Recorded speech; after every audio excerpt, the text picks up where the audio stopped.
Good evening, Rush Nation. Welcome to the 5 Yard Rush NFL podcast. I am your host, Ira Breatha, the Joel Hewitt, and today I am with a couple of people that you might recognize. I'm here with the other one, Alex Can't See the Woods for the Trees, Woods, and the off-season champion, Pete, the Pete Melia. We're in the off-season, so this is your time to shine here, Pete. As Bears fan, this is like prime Bears territory, is it not? It is, but it feels weird this season. We're not picking early enough to know that we're getting a definite guarantee. My steak is too juicy. My lobster is too buttery. Well, the Bears are still good in the off-season, so I can still be the champ. Yeah, thoughts and prayers, mate. Thoughts and prayers. I hope that it all works out for you in the end. You will be in my thoughts as I pray this evening. I promise you that. Alex, how you doing, buddy? I'm good. Yeah, the draft was longer than I remember every year. I swear it gets longer, even though each pick was shorter. I feel like it may still be going on and that we're not aware. I genuinely thought it was Monday today because the draft went on for that long. That it definitely did that. Apart from obviously, you said like it was shorter. That 8 minutes in round one, oh boy, did that shoot through. Yeah, there were like 3 picks like stacked up, waiting to come out, and like Roger Goodell's there. Rich Eisen's like shouting at the cover band, being like, "You've got to finish singing Sweet Caroline. You've got to let the people do the ba ba ba. If you don't, you've got 320,000 people mad at you." And yes, that was roughly the number of people in attendance in Pittsburgh, which I assume is everybody that lives in Pittsburgh. Did they take their numbers from the White House, or was there actually 320,000 people there? No, WrestleMania. The people that count WrestleManias, they totted up all of the people as well.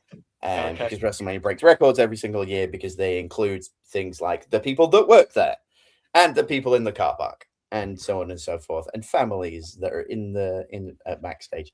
But yeah, they reckon about 300. Well, they said 320,000, but like 300 easy.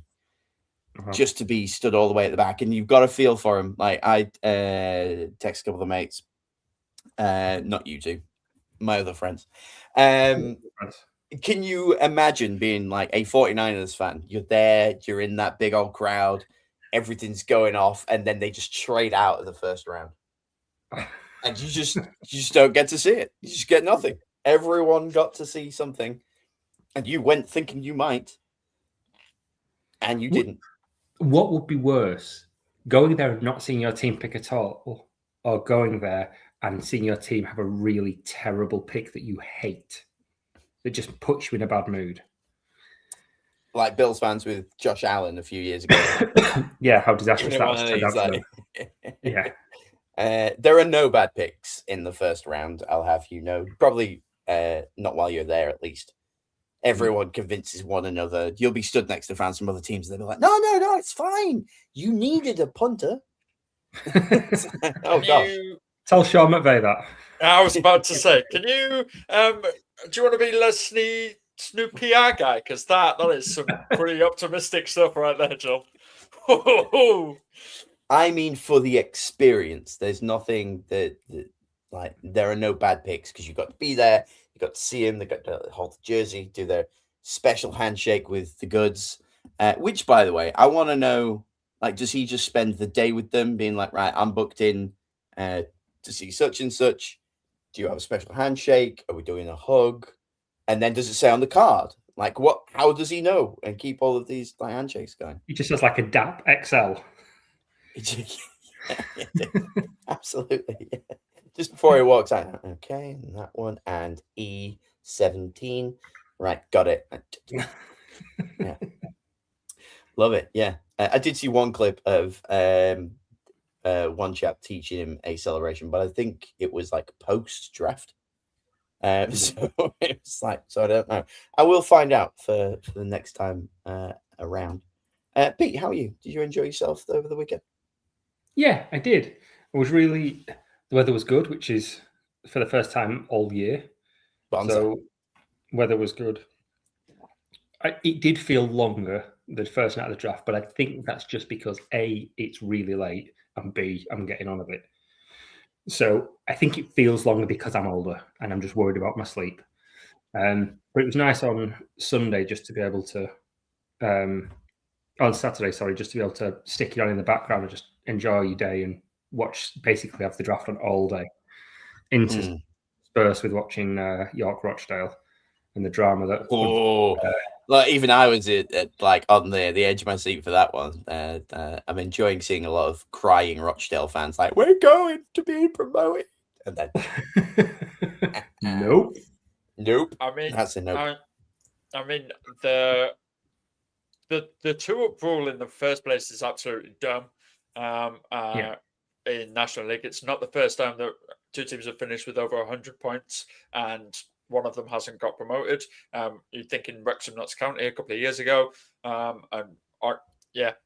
So it's there, but it will never change because the EFL will not promote other teams getting relegated in that. It just will never change. So we're stuck with that. But the thing is we're having, in the National League especially, a top-heavy kind of thing. Sorry, I'm going really deep football thing already. Sorry, apologies. Like a top-heavy kind of thing because below York and Rochdale, even with them on like 100 and 102 or whatever you want to call it, you've got your likes of Scunthorpe, you've got your likes of the other teams that are on 90 don't mess to with 80. the Irons, mate. That's like, the hometown. Man. They're all on like 80 to 90 points, and then you've got the bottom of the National League that are absolutely garbage and are never ever going to beat these. So the top of that league is so top heavy, but only 2 of them are going out, and it probably will be Rochdale. So, like, what's happening are the teams that get relegated from League 2, they're automatically going back up as well because they're also in that top-heavy kind of cycle that you're never going to break. And it's ludicrous. You need the third Good to for be able trophy to cabinets, though. Sorry. Sorry. Apologies. I could do that for another 20 minutes. Big sports weekend. Obviously, Sunday, real big race went on. I ran the Brig Sprint Triathlon. And did it in an hour and 35 minutes, which was pretty respectable for me. And then a couple of people ran a sub 2. Somebody ran a sub 2 marathon and didn't win. Yeah. In his first ever marathon. The first time he's ever run a marathon, and he ran it in under 2 hours. It's disgusting. Completed it, mate. That's it. Yeah. That's 2 hours to go. Yes, sir. News from the underground. That news. We could talk about all sorts of sports from the weekend. Like, how was the swim, Joel? Did your legs like transition into the run okay? You know, all these kinds of good things. But really, we should crack on with the news from the underground. And I'm going to let Alex take the reins on this one. You two have been doing the notes for this. So, Alex, what you got for me, man? There's we'll start with the sad one from the news, and then I'll pass it over to Pete with the good ones. Donovan Smith retired. Yeah, I didn't see this. No, I missed this one. Donovan Smith from the Tampa Bay Buccaneers has officially retired. Age 32, 2-time Super Bowl winner, 8 years in Tampa. Yeah, he's retired. He had a good innings, didn't he? He did. Good innings. Yeah, that's not too bad. Looks good for my what did Paul Heyman say? It's not a prediction, it's a spoiler that the Saints are going to win the NFC South. So let's just keep shooing people out of there. That'd be great. It's fun because they drafted his replacement, and his replacement's like twice the size of him, and he's an absolute monster. Thanks, Alex. That's great. Yeah, you're right. This is sad news.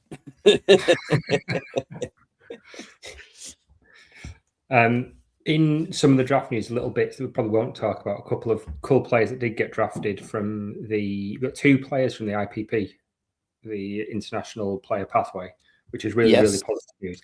I think it's probably kind of comes into a wider point on this, that in this draft, there was a lot of players. The consensus board and the normal board were all out of whack all across. I think that's probably a sign of a lower quality class than some other years. So people just taking up shots. Right, this play's not great. I'm just going to take an upshot on athleticism. So you saw British tight end Seydou Traore. He's the first player to come through like the NFL college program, where they kind of train up international player prospects, and then he got drafted by Miami, 180th overall, and then Ouar Bernard, which sounds like great name. Yeah, we talked about him the other week. He's the guy that had the highest ever vertical and longest ever broad jump for a defensive tackle. Who's just he made like DK Metcalf look puny. He's just an absolute monster. And he got taken by the Eagles in the 7th. So yeah, that's fantastic news for them. Never really played football. Quite excited. Yeah, never played football. He's just a massive man. Yes, the Eagles have got a history of that though. Jordan Mailata's the great one, and he's obviously a stellar player within their unit. So like, good for them. He's going to be an absolute freak of nature. Yeah, we've had 2 IPP players drafted before now, Jordan Mailata and Travis Clayton, who's a tackle for the Bills, but I don't think he's ever actually seen a regular season game in the last couple of years since he got drafted. But then, 3rd and 4th in the same draft, which is great news. Tying into that, we talked last week about, kind of mentioned RAS, the relative athletic score, a few times. This year is the highest average RAS score of all time. Dizzy RAS score. So they take the measurements for all the players at each position. So they'll measure them on all of their combine drills, plus their height, their weight, hand size, I think factors into it as well. And they factor all that in to give them a score overall. So if you get a perfect 10, you're generally the best. We were a 12. Best. Yeah, that was a 12. Yeah, nice, sorry. Yeah, there we go. Wasn't expecting beautiful South reference today. There you go. So yeah, no one ever is. It's like the Spanish Inquisition, mate. Alex gets it. Alex, do beautiful South have a number ones? I have no idea who you're talking about. You don't know who beautiful South are? Rotterdam. What's the other one? We love our love in different sizes. I love her, especially that. Get it on your show. Yeah. Sort yourself out. Educate yourself, Alex. Carry on, Pete. I'm going to. Sorry. Yeah, perfect 10. Sure, that must be a number one. Yeah. Yeah. So, and like we said, that probably ties in. The average was 8.37, and when you score, you're not scored against a benchmark. You're scored against all players ever. So if you get a 10 now, it's harder to get a 10 now than it was 10 years ago because Boom has ruined it. Players to be compared against. So the fact that it's hard recent is really inductive how good they of how previous generation pulled the ladder up behind them. Yeah, I understand. Yeah. So that was a bit of interesting drafting. I think we probably need to talk about Diego as well. Diego Pavia. Let me. You can start talking about him, but I've got a graphic here. Boom. About less than an hour ago, good old Diego Pavia. Is that how you say it, Pavia? There he is, all 5'9" of fury. Signed with the Ravens on a 3-year deal. Kind of looks like a young Nathan Fillion. Oh, I see it. Yeah. Yeah. I like any sports person that doesn't give a damn about their haircut. So, like, clearly, your man here doesn't care. So, like, credit to him. There's a lot that Diego Pavia doesn't care about. Such as Heisman voters, himself, his draft stock, and, like, showing actually how to operate as a professional athlete. Because he's Johnny Manziel 2.0. Yeah, for a Heisman finalist to not get drafted is wild. But the two reasons for it are, one, he is small from a gimmick offense, 2 from a gimmick offense, and 3, bit of a bell end. Yeah, that's quite a major factor, actually, I find. Yeah. Not the height. No one cares about that, really. But if you are a bell end, you ain't getting no place. Is he the one that had his like little draft party and the picture was all of the hats still there? I genuinely like felt a bit of like in my chest. I was like, oh, that's a tough one. Then I found out who it was and a little bit more about him, and I cared a little bit less. But that's not nice. Like to have everything like laid out like that and not get picked. But I wouldn't have expected him to. But I think he saw what happened with Shedeur last year, and he still went out and was just supremely arrogant through the process, is what the reports say. Obviously, I wasn't in the room, but he didn't get an agent because he didn't want them taking a cut of his money. He went into interviews when he was asked, how are you going to cope with coming in as a backup?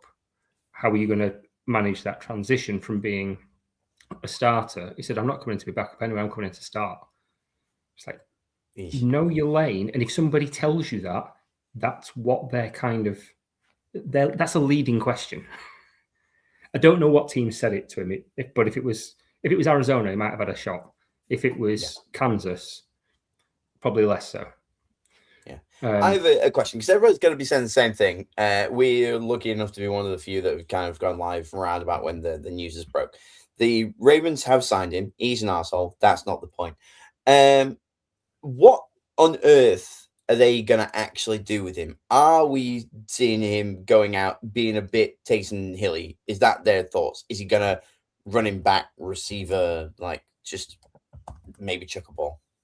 So in his college team, like as Pete said, it was a lot of gimmick offenses. Like it was a lot of fakes where like it was there, QB sneaks, QB draws, QB runs. There was a lot of stuff like that where you had two tight ends go across and everyone thought, oh, it's going to be one of the tight ends. And all the offensive line pushes up. The running backs do all sorts of maneuvers. And there's just Pavia with the ball running and using his athleticism and speed at 5'10" and getting into the end zone. There was a lot of that red zone kind of threat that was there. 5'9". I don't. Sorry, 5'9". But the Ravens already have players that do that. His name is Derrick Henry. He's very good at doing that. I've heard of him. Yeah. And they have got other players that can do this. They've got tight ends that are amazing. They've got Lamar Jackson, who can do this as well. And he's done this at an MVP level. I'd be surprised if he makes the team. Yeah, well, he's signed a 3-year contract. Yeah, he's signed. So this isn't just a small. They could cut him, I guess. Yeah, but I just don't think you sign a 3-year contract for an undrafted free agent. There doesn't seem to be a lot of hype around. If you're not planning to probably keep him around on practice squad, and I think that's all he is. He's a third QB for the practice squad. See if he can develop. His athleticism won't translate. His athleticism scores are really, really low. He's not particularly fast. He's not particularly agile. He has run, but you're going to be less exposed in college than you are at the pro level. I don't see a way that this works. Yeah. He's smaller than Kyler. I think it goes out onto the practice field. I think in mandatory camps, it goes out. You see how it can work, whether being the opposite guy to Lamar, whether being the basic Lamar when Lamar's not there, and seeing how the new guys can gel around the Lamar offense. And then when they go, oh, this isn't working, they will cut him. I don't think he makes it to preseason. I really don't. No. It's nice to have a new Shedeur to talk about. That's what I appreciate here. But moving on. I follow the Cleveland Browns on TikTok, like I'm sure many people do. 4s or 5s of people's. And without any context, I had the same reaction as somebody behind a window when it said that they signed Justin Jefferson. They got me for a second there. And then I found out who it actually was. But yeah, credit to him. He's going to sell some jerseys. Yeah, it was a really good bit. Obviously, it was the 149th pick that they signed linebacker Justin Jefferson from Alabama. It was the person's reaction behind him that really did. It was like, blast this off, like, be still my heart type thing. It was so good. It was, and whenever, like, because he said, oh, we signed Justin Jefferson. And then his face is like, And then it's from Alabama. Yeah. Who's so disappointed. Both great and terrible for Justin Jefferson of Alabama fame, soon to be Cleveland Brown fame. The one everyone's talking about, I mean, we'd be remiss without talking about Makai Lemon, the phone call, the leapfrog. I don't think we've got a proper like title for what happened, but it was good, wasn't it? Oh, it was brilliant. It was good. Fantastic. Do you want to tell the story of what it was in case anybody has missed it? Yeah, so I'm going to do my best to try and explain this. In this scenario, the charges don't matter. Take from that what you will.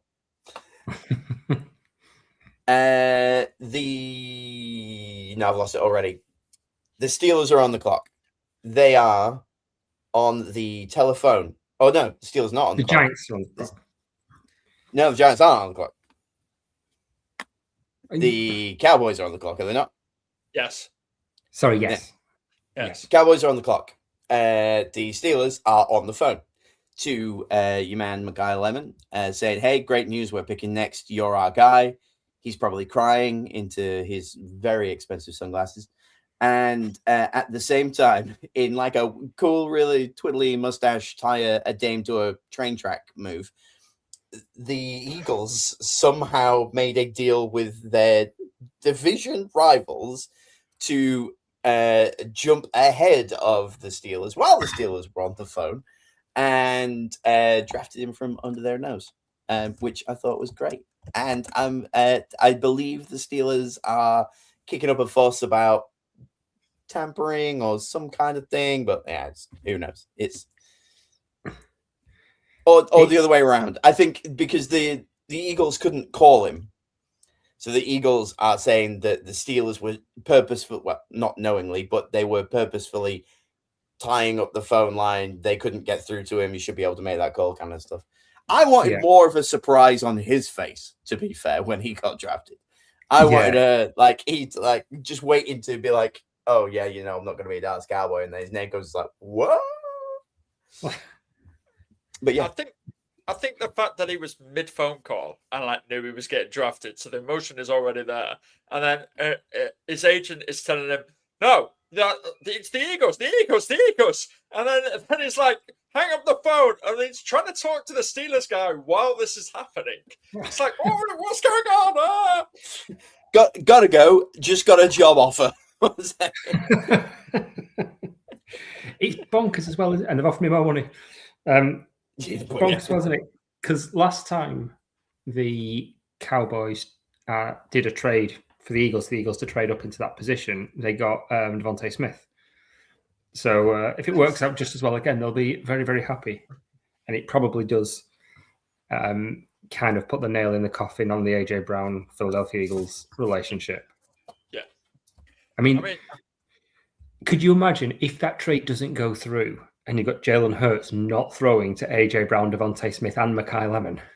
That is a lot of talent to waste. But it seems like it's a done deal that he's going to New England. Yeah, it's more of a done deal than Diana Rossini's playlists being sad. Oh, yeah. I saw that. She shared it with somebody called Mike. It's just, we'll get to the Patriots later, I think. Maybe, possibly. I don't know. Maybe. They just need to go away and be quiet for a bit because, they're really annoying everybody. This doesn't really matter. No one cares about Mike Vrabel at this moment. Well, I think Diana's husband does. Well, yeah. Particularly as their kid is called Mike. Yeah. Yep. So that one's going to be there. But there was rumors over the draft weekend that Sean McVay might have been involved in this as well. Incredible. Then when Rossini's there, and obviously Vrabel left the third day of the draft, didn't he? Yeah, to go to counselling. To counselling, but then did you not see Schrager's tweet? Pete Schrager, the NFL insider, then tweeted that, oh no, even though Vrabel's at counselling him away with his family, he's in constant communication with the draft room, and he's in constant communication with the team. Then 2 hours later, that's gone, and Traeger's having to do a full retraction on Twitter, and I've been like, no, like it's sorry about that report, and it was never the truth. Vrabel is committed to his family over football and everything like that. So somebody has immediately gone on to Pete Traeger and gone, shut up, no, stop it. This is not good enough. Yeah, it's Vrabel in the column just going. Yeah, just very, very red face. But great news for Vrabel's wife. I think she got a hoodie from the airport, which is one of the pictures that I saw of Mike Vrabel. It's a, what do you get for a sorry for cheating on you for 6 years? Airport hoodie. Yeah? Sorry. So that's cool. On to much more fun news. A man from Kentucky lives after coup failed field goal. I'm going to need some explanation here. So, a man in Kentucky laughed so hard at the botched Younghoe Koo field goal last season. Obviously, if you remember, the Giants field goal kicker tripped up over the field goal as he tried to place his leg and completely failed it. And it was absolutely hilarious. But it triggered a seizure in him. So he had a seizure after he was laughing in public at this. And he went to hospital. The doctors discovered a tennis ball sized tumor in his head. Whoa. Which has now since been operated, and the dude's alive and absolutely living his best life now. So Younghoe Koo did something right by doing something terribly bad. It's a really heartwarming story. Absolutely love that. That's amazing. That's a butterfly of like stuff right there, isn't it? A tumor so big that even Koo couldn't miss it. Hey! There he is. Oh, that's nice. One of these lines here just says some actual free agents still available. Yeah, probably. Is that news? Yeah. So they're good names. Yeah, the draft obviously happened, and everyone's like, "Oh my god, these players are amazing! These are really game changers. This is that." No, there's a list of actual game changers still available. And June the 1st is the date that we should all be circling here, because as soon as June the 1st happens, everyone's going to be gone. So the players include Juwan Jennings, Tyreek Hill, Stephon Diggs, Keenan Allen, DJ Reader, Tyler Decker, David Njoku, Kevin Zeitler, Bobby Okereke, Bobby Wagner, Matt Milano, Joey Bosa, Cameron Jordan, Hassan Reddick, L'Jarius Sneed, and Daniel Carson, the kicker. So, all of those players, immediate game changers to the right team. This one's on me. I assumed that meant undrafted free agents still available off the back of the draft. Apologies. That's why I was surprised that this made news. Also, I was pretty certain that Juwan Jennings was sorted out. Was he not? He's visiting with the Vikings. He's not signed yet, but he's visiting with the Vikings. Now that Addison, Jefferson, and Jennings is new law firm receiver room, and Jalen Naylor as well. All the J's. Jalen, Justin, Jordan, and Juwan. Yeah. Well, they had it before, didn't they? What was it? Rogers. Was it Rogers, Randall, and Cobb? Was the law firm sounding like combination? I'm feeling it again in what Jefferson Jennings and it's Addison, isn't it? Jefferson Jennings, Addison. To be fair. Yeah, well, we're working out. We'll get some t-shirts, mate. Well, yeah, that's quite a lot going on, and yeah, we've got 4 weeks of messing around here, and then that's when the second free agency starts in a sense, doesn't it? Because I'm fascinated by Njoku there. I think he's the one that really stands out as could make a huge difference as a tight end league. Kind of, we're seeing more tight ends, and he's really, really good. When he's healthy. When he's healthy, yeah, I think he'll make a big difference to a team. The rumors are that last week he was visiting with the Ravens. Oh, that's nice.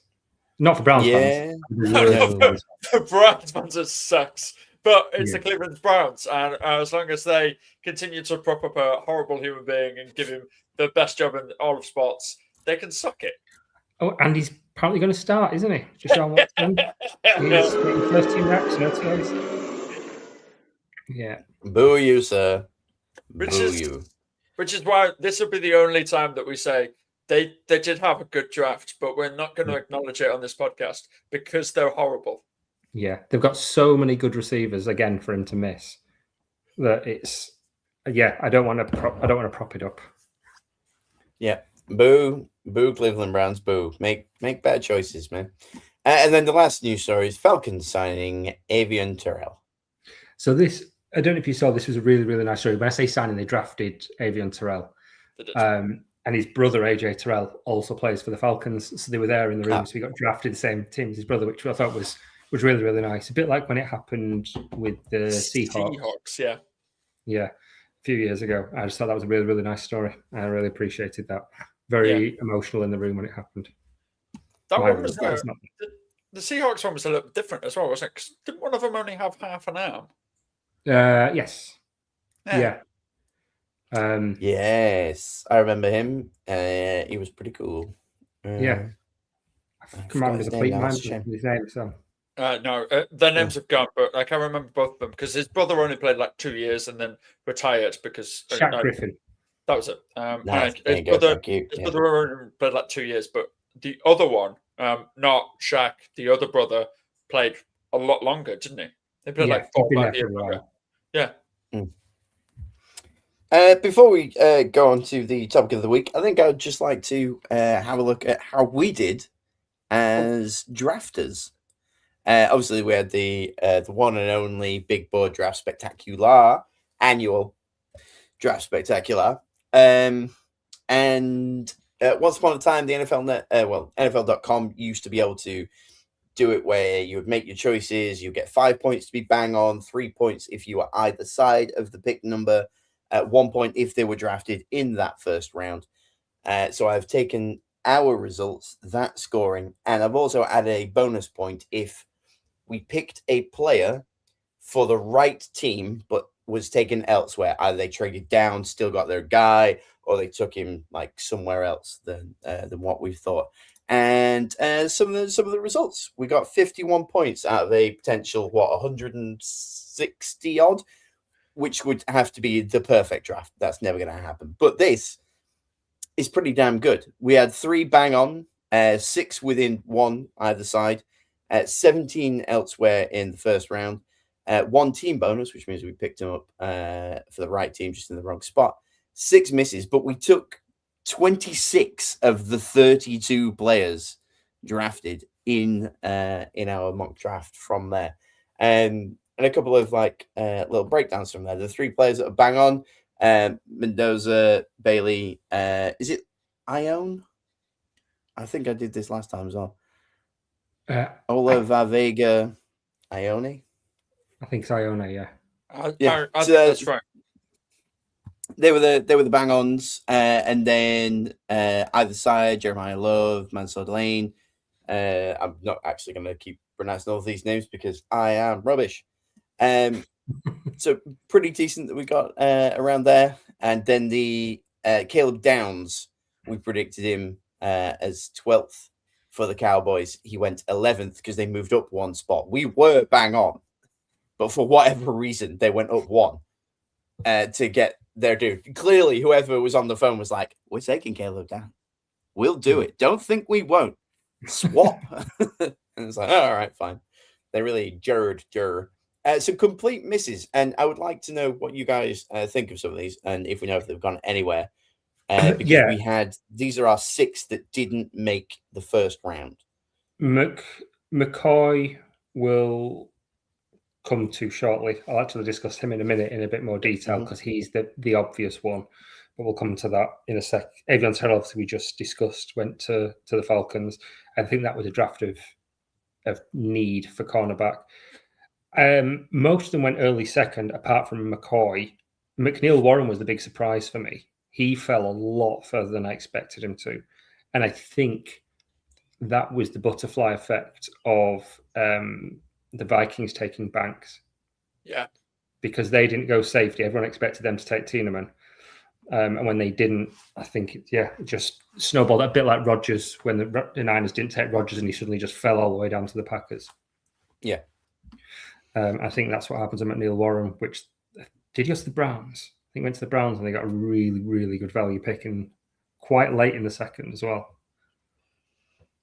And then the CJ Allen, TJ Parker trades didn't happen because the dude that went to the Bucks, oh my God, why am I blanking on his name? He just stormed past all the other hats, snatched up the Bucks hat, into the zone. Oh my God, why am I blanking on his name? But like him, he fell quite far down.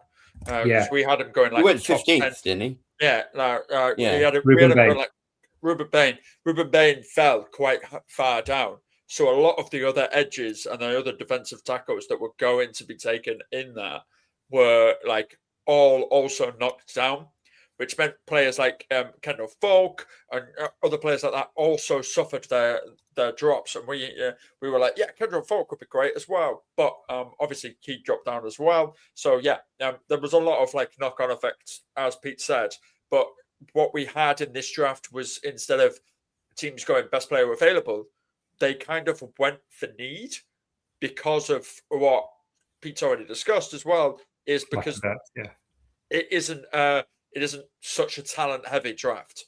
Like, we were all sitting there going, they're studs, they're absolutely athletically amazing, and they are, but talent wise, if you put this class into last year's class and combine them, you would be lucky if you had 14 players that went in this first round.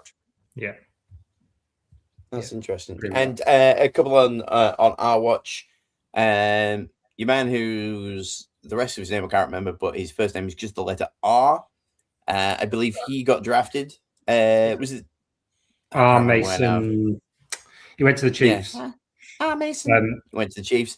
And also going to the Chiefs was our man Peter Woods. Yes. The mashup of you two. I was gutted to see that he went there because we were on Woods Watch. And when they were playing, the Leo in the chair, like, snap his fingers pointing at the TV. When Woods got drafted, I was like, that's our boy. And then it was like, well, I guess we're going to have to keep an eye on a Chief. And now two Chiefs, because we got. Yeah. So I found out the reason our Mason Thomas his first name is just the letter R is because his mum really, really wanted to call him Mason. But she found out that her husband's family have a long history of names beginning with the letter R. So instead of changing his name to like Rayson, she just put the letter R in front of it.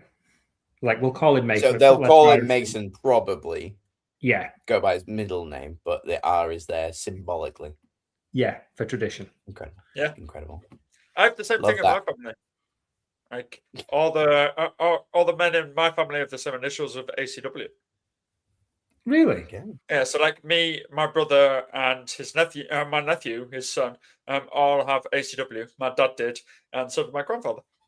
So does your Auntie Christine?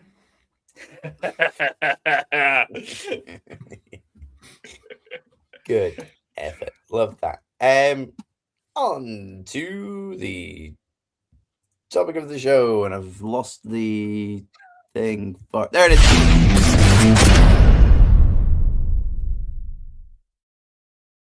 Smooth. Absolutely nobody noticed that. The buttery professional establishment here at 5 Yard Rush. The some say flagship show. Just saying. We are still smoother than the flagship show. Pretty have the transitions we have. So, like, that's one thing. We've got better lighting, young talent up and coming in the Rush Nation. That's what counts. Alex is the young talent. Pete and I are not. But yeah, like topic of the show. We are doing the after draft aftermath. I was going to call it after mathematics, but then I realized that I hadn't actually put the word draft in there, so it didn't really count. Because it's like a Dr. Dre line from, I think, Guilty Conscience. So yeah, we're talking a few things. Pete, you decided on the topic of this one. We've picked a couple of teams. One we like, one that we didn't particularly like, and then our own home team picks as well. Who would like to start us off? We're going to go, do you like, I don't know, we'll go likes and dislikes, and then we'll all do our own teams at the end to let people hear us gush about our own teams afterwards, because they probably want to hear about the other ones more importantly, I reckon. Go on, Pete. You come up with it. I'm putting you in the Let's spotlight. let's go with the Raiders first. I want to caveat this. When we say we like or dislike, I'm going to try not to refer too much to big boards and to reaches, because I think this entire class has been a little bit off. I've seen a lot of praise for the Raiders draft class, and I didn't like it. Oh, I didn't have this in the dislike column. Yeah. There are some things that I did like, but in terms of players, they've got some good players there. And I think it's important to caveat this with, I think it was Harry Roseman said, if I come out of a draft and I've addressed all of my needs, I've probably had a bad draft, because you've gone after, you're trying to fill holes rather than going best player available. So I can understand the logic behind it. And they've got some good players. I think Fernando Mendoza is going to be great. I think he's going to be kind of Burrow, Justin Herbert tier. He'll probably stay upright more than Burrow. I think he's going to be really, really good. Is he going to? Sorry to interrupt you. Is he going to sit the entire year? Because there are rumors today that he will sit the entire year because they've got adequate quarterback play in Kirk Cousins. So, like, when their head coach was asked, "Oh, like, is he going to sit? Is he going to start?" Yeah, we're gonna let him naturally develop, and Kirk's gonna play, and we're like, he's our starter at the moment. And I'm like, why did you draft him then? Why are you drafting him if you're not playing him? Well, I think he's definitely going to start, because saying adequate quarterback play and Kirk Cousins in 2026, they're not synonymous. Like, I've been a Kirk Cousins fan for a long time, but he's not the player he was anymore. I think he'll start, and I think he might last a month, and then it'll go to Mendoza. Just give Mendoza a bit more time to pick up Kubiak's system. But I think he's going to be good. I like Stooks at safety. I personally prefer Neil Warren at that position. When I did my mock draft, we talked about it last week, I had Kieran Crawford going to the Raiders and German McCoy. So this is the interesting one. He is a top 10 draft pick talent, but he's also might never play a snap of football, which is why he fell to the 4th. So that could be a burned pick. And they know this going into it. This isn't a surprise. Everybody knew this. It could be a complete burned pick. If he has this check over summer and he never plays, that's what it is. But if he's fine, oh boy, have they got value there. A huge, huge value there. There is still a time limit on it, though, isn't there? Because even if he is fine, he probably will only last 4 or 5 seasons. Yeah, but if you get an elite rookie contract out of a 4th-round pick, you're happy as Larry. You really are. So, for those at home that don't follow everything that happens to every college player, what is the downside of McCoy? What's up with him? He's got a knee injury. He's had one surgery, and then I'm trying to remember the exact story. He's had one surgery. I think he's going for surgery again. But he was genuinely considered the best cornerback in this class. And given that we had a cornerback go 6th is a massive issue. So he had a cartilage defect in his knee. He's had a surgically repaired ACL as well. And doctors are worried that he's going to need to have another surgery to replace a bone plug that was used to repair that cartilage defect in his knee. Yeah. I saw a really gross video of a doctor explaining this weird thing where they pull bits of kneecap out and put it not kneecap, but bone elsewhere, and like move some stuff around. Yeah. So if he has to have that surgery, he's done for the year. Yeah. It's a similar injury to what Dejan Kulusevski has had for Tottenham Hotspur in UK football, and he has not played football for 2.5 years. And Christian Eriksen, who literally died on the pitch, his heart stopped, and he died, has played 2 seasons of football and retired since. So excellent pronunciation from you there, Alex, by the way. Like, gotta give you a little tip of the hat for that one. That was good. Thanks. So yeah, you can see things there. And I think Washington, it's annoying for fantasy football to think Washington was a really good running back. The fact that he's going to just be there to be the 1B to Genty is a shame. I think it's a waste of a really good pick for fantasy football drafts that are going to be thin on the ground for dynasty drafts this year. Yeah.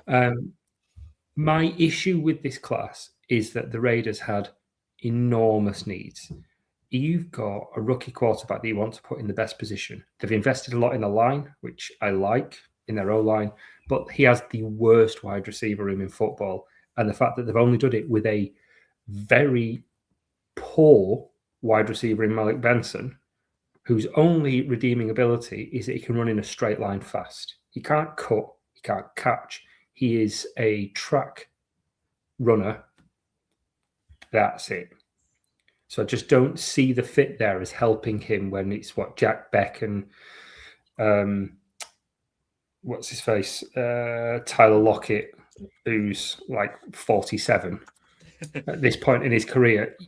You needed to get weapons, and they had the draft position, the draft capital to get weapons in a class that had really nothing but wide receivers and defensive line. And they didn't, they were their two biggest needs. They had the capital and they didn't get wide receiver or defensive line. Defensive tackle help, which is what they needed. They got Kieran Crawford at defensive end. He's rotational. I just think they should have made a move to get Mendoza a true alpha receiver, because they've got Brock Bowers, fine. They're going to have a strong running game and they're going to lean on the run. I get it.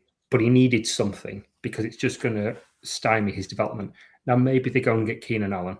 That's an obvious fit in free agency. I could see that. They've got the capital as well. It's what Poles did a couple of seasons ago. And he'll be solid. I think that's definitely what every GM should do, is copy what Poles does. Well,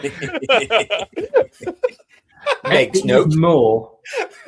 Keenan Allen, even at this point, is better. Yeah, I know what you mean. Sorry, the jab was there. It was so perfect. But no, don't apologize. You're on the money there, Alex. Well done. Thanks. A second of that to you. There is also, like, you've also got Juwan Jennings. There's Deebo Samuel, the ostracized like San Francisco 49er. There are a couple of other weapons, and even if they made a play for Njoku and went a 2 tight end set, that would be tasty. Well, they've got they got Michael Mayer, who they drafted to be the second like 2 years ago. 3 years ago. It was him that year, and then the next year that Bowers, didn't they? So, like, well, yeah, Brandon Ayuk might be someone as psychologically sound as Brandon Ayuk in Las Vegas. Seems like it's definitely going to work out. Love that. He's definitely not going to gamble. No. I feel like he already has. So yeah, I'm not one that says you should reach for need, but I don't think they needed to, and I think they just missed on addressing key needs there, and that's why I don't like it. That's unfortunate.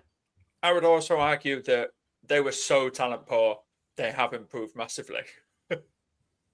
Yeah. Not in positions of need, as you've said, but in terms of guys that can play football, they've addressed it completely, and now probably will not be picking in the top 10. I'm going to step in next, and I'm going to go with one that I actually liked. And to surprise nobody, I enjoyed the New York Football Giants and what they did to build off of the legacy of Cam Scatterboo and the other people that also play football there. Correct me if I'm wrong, but they absolutely crushed the first round. Like, what was it? The 5th and 10th pick, and they ended up with Reese and I'm going to go Maui Goa. Yeah. Thank you. Love both of them, based just off of like watching the little highlight back, just listening to you two talk.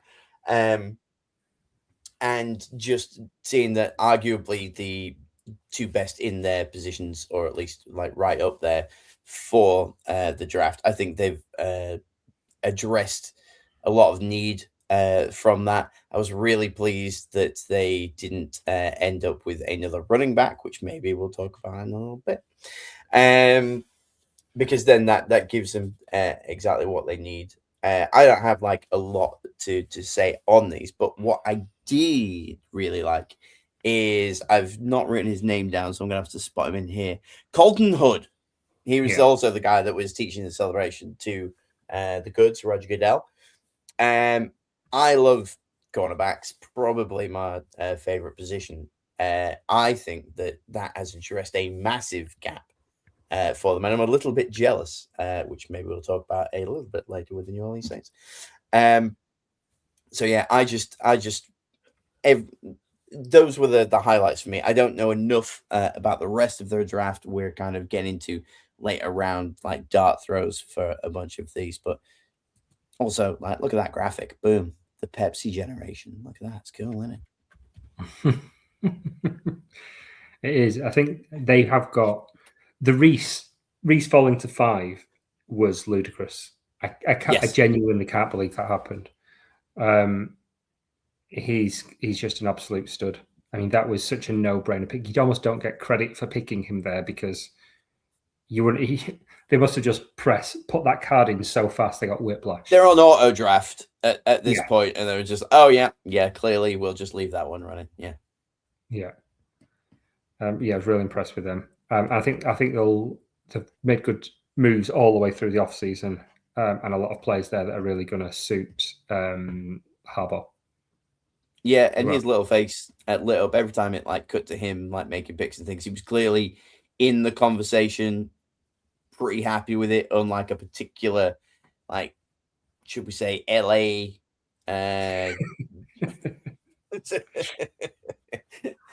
which maybe comes up or maybe doesn't. I don't know. Has anyone got the Rams? No. So Sean McVay, just he was the opposite of what Harbaugh was. Oh wait, no, somebody does have the Rams in their thing. There we go. Spoilers. The Malachi Fields one is a really, really good pick as well. Like Malachi Fields is a definite game changer and a nice little weapon, and a definite RB wide receiver 2 behind Malik Neighbors. Did you by any chance see Malik Neighbors or any clips of Malik Neighbors on draft night? No. He was. No, I knew he was like live on a podcast or something, wasn't he? Yeah, he was on a live podcast, and there were like other defensive players there with him and other like NFL people, and he said, "Yeah, why would you take spoiler for the Titans pick, who obviously picked number 4, and they took I'm blanking on him now, and I've got him written down. Oh my god, Canal-Tate, and they took Canal-Tate, and he was like actively relieved that the Giants did not take Canal-Tate because on his rookie contract of where Malik Neighbors got picked, Canal-Tate would be making more money than Malik Neighbors. And he was fuming. He was like, "Why would a wide receiver 2 make more money than me? What's going on here?" And it was like a definite wide receiver 1 posturing pettiness, and it was really, really funny. And yeah, he was great. More on Alba Reese, he is completely raw. That's what a lot of people are saying. He's a freak athlete, as we already discussed last week, and he's absolutely disgusting. But he's 20, so he doesn't know anything about the world. All he knows is how to run and hit people, which is what you want for a footballer. But that next year, whenever his birthday is, don't know when that is, and he's 21 in the city of New York, I tell you, you got to watch that kid for a couple of weeks. I reckon he's getting up with some questionable tattoos. An NFL player with questionable tattoos. I'm not entirely sure. I know. It's almost like somebody got Sonic the Hedgehog tattooed on the back of their neck a couple of weeks ago for absolutely reasons. That was just me on the New York Football Giants. Alex, who do you want to talk about, man? Can we talk about the Los Angeles Rams? They were discussed already a little bit, so let's do it. Where do we start? Should we go back to front? Because we'll spend probably 20 minutes on their first round pick. So this draft was terrible. They're only picking 5 times because the Rams don't draft. They normally trade and then they just do it there. We've now seen in this draft why they don't normally draft and they trade. Tim Keenan the third from Alabama was a rotation guy in Bama anyway, and is arguably good. CJ Daniels is not a starting caliber wide receiver in the NFL. Probably will not start for the Rams. He might be a kick returner, and he might be okay. Keegan Trust, is massive. He's absolutely ginormous. He's like 6'9", and he's an absolute beast. And will be a good rotation guy for the Rams. That's one of their only hits, in my opinion. Max Clare, they use a lot of tight ends, so I understand that. They use a lot of tight ends, so it makes sense. Pete's obviously said he doesn't want to talk about reaches. I will. He is a fourth grade talent. He's not a second grade player. He is okay. He's not overly great. His catching is okay, but he is more a blocking guy, which is fine because the Rams utilize blockers more than they do catchers, which is okay. And then we go on about the newest Nepo baby in the NFL, Ty Simpson. Homer's kid. Yeah. So Ty Simpson is only in the 2026 NFL draft because Les Snead convinced his father that it would be a good idea. And who's dad? He's a coach over in Alabama, and does that. I don't know his specific name, but it was that. So my question is when is Ty Simpson, pick 13 in round 1, going to play? 2 Are we years. assuming Stafford's injured or else. stays healthy? Right, stays healthy. Yeah, we don't speculate on injuries here. No, of course not. Stafford stays healthy. So is he going to play this season? No. Is he? Because Stafford was the MVP last season, so I don't think he's going to just fall off a cliff and go anywhere else. We've seen it before, but I don't think it's going to happen. So then he's played 15 times in college. That's all he's played is Ty Simpson. 15 games. So then we're going, hang on a minute. So you played 15 games. You're now redshirting for your first season. Okay, cool. That's great. A lot of QBs do that to develop and learn and do that, make sure that is. But then you're going to tell me that after a MVP-like season, Matt Stafford is then just going to retire so Ty Simpson can play? I don't think so. No. I think he'll have another year at least because he's got another year in his contract. So if he runs out his deal, he's got at least another 2 seasons, which means Ty Simpson has played 15 games, semi-pro or pro, in his entire career. And then he will presumably be thrown in the deep end for the Rams. Make it make sense, man. And at that point, probably wouldn't have started a game for 2 years. That's the point as well, yeah. Yeah. The bit that really confuses me is that in the entire tenure of Snead McVay and their relationship, you said they don't make picks. Everything has always been win now. They never, ever, ever go, let's go for the future. It's let's just get young, good players to help us win now. If we don't think we can get them in the draft, we'll just trade for them. We'll just F them picks has been their kind of mantra. Yeah. They're now the bookies' favourites to win the NFC next year. And they've gone, no, I don't want to go all in now. Let's just draft Stafford's replacement for in the future.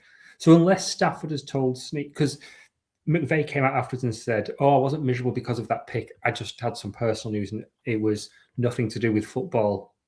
He kind of did a bit of an about face, didn't he? A couple of days later when he realised the optics were really bad. To me, it just seems bizarre. And there's been a lot of talk of McVay taking a break from football. So if Stafford has told Snead, I am probably only going to do one more season. I'm all in for this year, and then I'm just going to go home and spend time with Kelly and just call it a day. And Snead's going, okay, we're going to do that.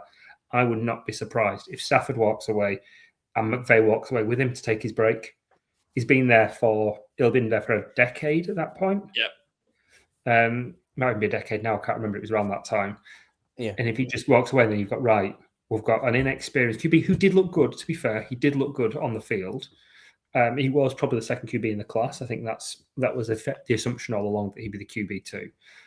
Yeah. But an inexperienced QB that's not picked by your head coach, that's foisted on after not having played for for 12 months. Yes, he'll have developed, and it's a kind of a Jordan Love situation, but nobody was happy with that for the Packers either, because we had opportunity. The Steelers or the Cardinals coming back into the end of round one to nab Ty Simpson, just to get the 5th-year option as the thing. When he went 13th, I gasped audibly, and that doesn't happen often at stuff. It was a proper like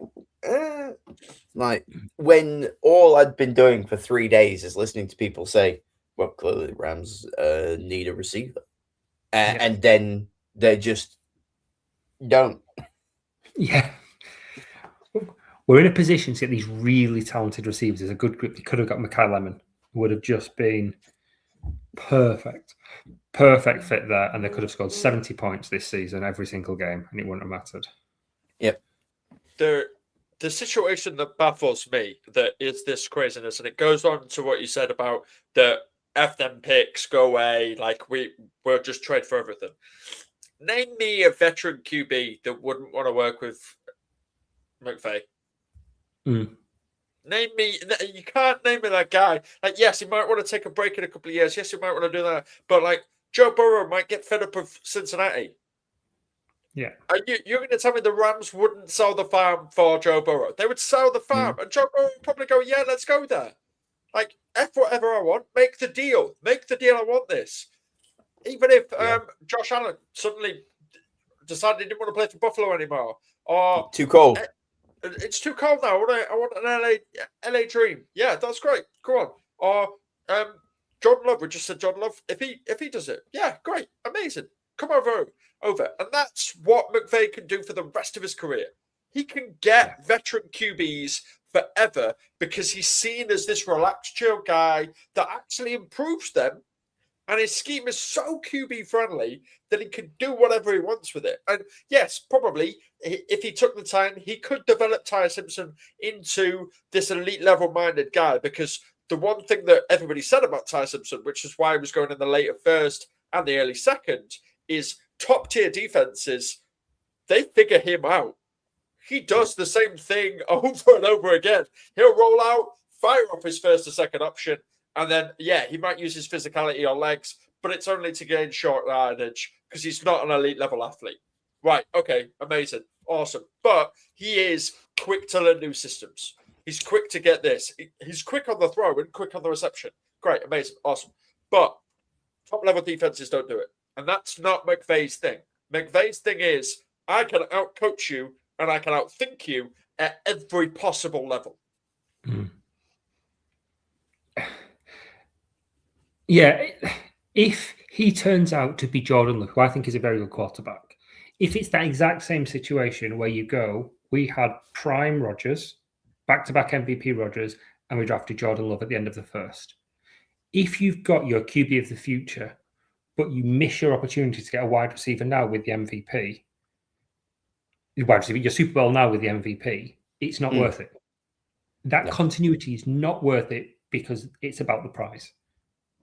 End of the day, it's all about the prize. You don't want to be post-2009 New Orleans Saints where you get into the NFC Championship game, get into the division round every single game, but you never actually get back to the big day. That's not what this sport is about. You're not aiming for a podium position. Can we see? Only one team can win it, and if you are already a favorite and you're in win now mode, then you should be in win now mode, and you should absolutely just take a threat there where people go, "Oh no." Like you want people to be mad at the pick. They're like, even if it's a reach, which I mean, they already did the reach with Ty Simpson, obviously, but it really should be. How did we let them do this? Yeah, because they should have just nabbed somebody that was like, he would have been a 20th pick, but they've taken him here because they need that guy, and this isn't it. The player that is the player we drafted to go to them. It's Mekhi Lemon. Yeah. That's the guy that we're all like, how did the Eagles get him? They've traded up for him. How is he still there? What? Good. Well done, the Eagles. But he shouldn't have been there because the Rams should have taken him. But they didn't. They wasted their pick on this Nepo baby. They sure did. I love Nepo Baby because I have no idea who his dad is, but clearly he's some kind of big deal. To me or you. Right, we spent plenty of time on Ty Simpson. We'll complain about him throughout. Pete, talk impressiveness to me, because I thought that you were impressed with the Raiders, but I am wrong. You were impressed with. I was impressed with the Dallas Cowboys. And part of me factoring this in is making an assumption. On draft day, the news broke that George Pickens would be signing his franchise tag. Mm-hmm. Now, he hasn't signed it as of yet, but the reports are that he is. It's just an admin thing. It's not. So I'm assuming that he signs that tag, and they make their draft based on the assumption that, yes, he's signing this tag because he told them he's going to. Last year, the Cowboys' offense was explosive. Dak, Pickens, Williams, Javonte Williams, CD, they were really, really good on offense. Their defense was absolutely putrid. It was just horrible, horrible, horrible. And in this offseason, they've made trades. They've reinforced that defensive line and picked up some really good players. And then they've doubled down on that in this draft. And they've just gone, let's try and get the best defense we can, because we know our offense is good. And even if it takes us a little step back, it won't matter, because the defense will be so good that it'll be that high tide and it'll raise it all. So it'll be fine. They got arguably the best player in the draft in Caleb Downs. Like, in terms of pure pound for pound ability, he's probably the best player in the draft. He fell because of character concerns, and we joked about that, which is why he's a good fit for Dallas. Lo and behold, he's gone to Dallas. Great fit there. Malachi Lawrence, I've seen mixed reports on him. Some people absolutely love him. Some people think he's not really a first rounder. And he kind of got pushed over the edge because of his athleticism. His athletic test and his combine were fantastic. So I think that's pushed up there. I think he'll be really, really positive for them, and really, really impactful for them as well across the team. Jayshawn Barham is absolutely a monster pick, an absolute monster pick for them. And I think he will be the best player out of this class when it comes to it at the end. They're going to start him at inside linebacker, but by the end of the season, he's going to be all over the field, just absolutely wrecking offenses. They won't know what to do with him. I think he's just going to be a revelation for that team. And to get him in the third is a steal. And then you've got Drew Shelton. Now, tackle for Cowboys. Historically, they've drafted tackles really, really well. Guyton, their current left tackle, is the exception to that. He's not performed where he needs to be at all. They needed competition there, and they need somebody decent, because I think Guyton might be coming to the end of his contract. I think it might be his last year. So they need someone to replace left tackle. So in the fourth round, to get somebody that can take over a weakness on that offensive line, and if nothing else, provide competition and flexibility across the line is huge for them. They're the main ones. I don't worry too much about later picks. The only one that I think is really iffy for me is Overton.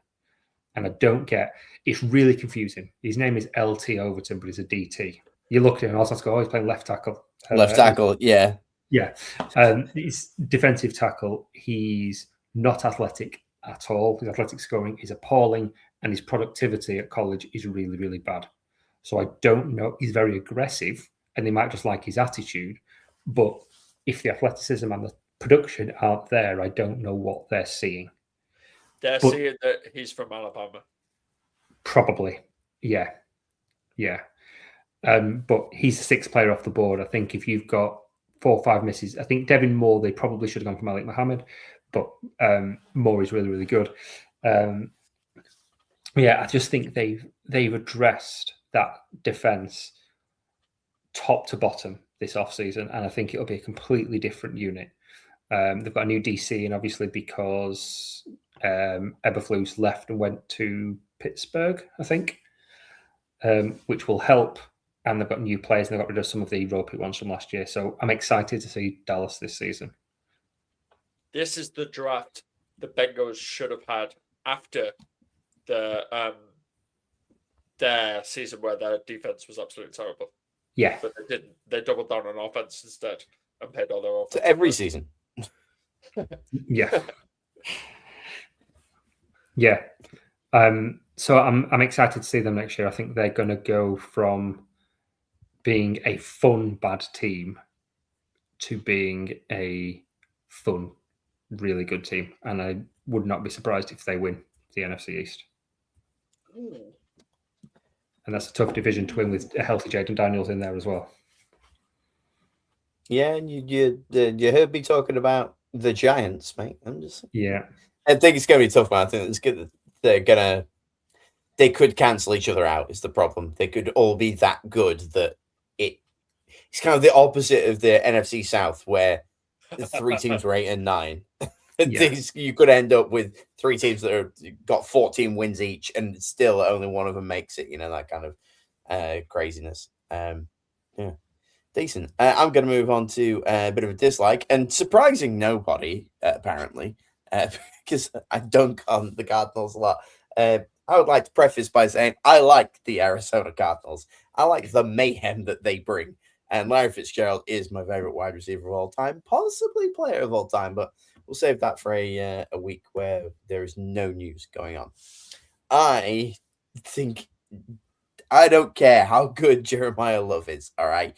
The Cardinals did not need a running back. What they needed was to trade the hell out of there and let somebody else take Jeremiah Love and then be able to do more with it. I've only got a few notes on the Cardinals because I don't want to dunk on them too hard. Yeah, trade out of that spot. Needs not met. They need an edge rusher and a right tackle.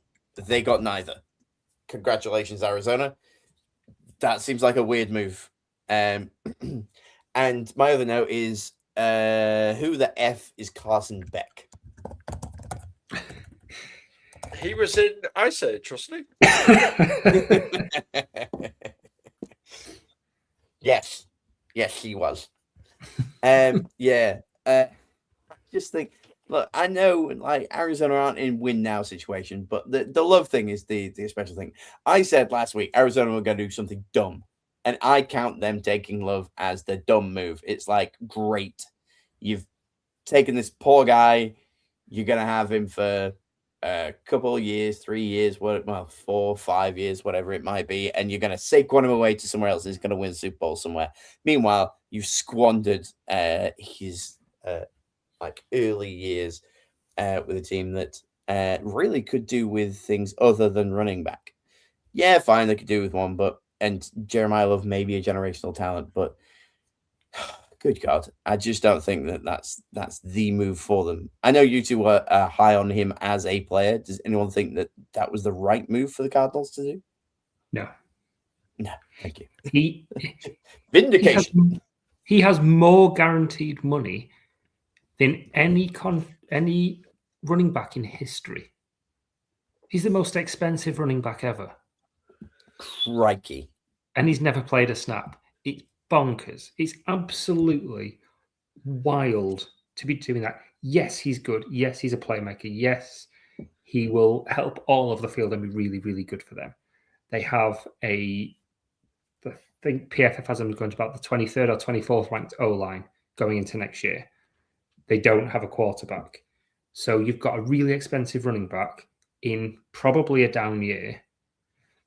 The offense actually as a whole is really exciting because you've got Jeremiah Love, you've got Trey McBride, you've got Marvin Harrison Jr. hopefully making a step. But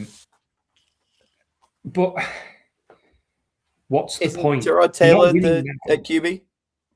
Say again. Is it Tyrod? Who's at QB for the Cardinals? Jake Brisket. Oh, right. Yeah, okay. I knew it was some backup. Who, yeah. By the way, you're not going anywhere, so what's the point? Yeah, Jake Brisket last year went 1-11 as Cardinals starting QB, by the way. Yeah. What a one that must have been. Well, I mean, he broke the franchise record in that one. There you go. There you go. Keep him on for another. So like he broke the franchise passing record last season in that one, but yeah, no, they suck. Yeah.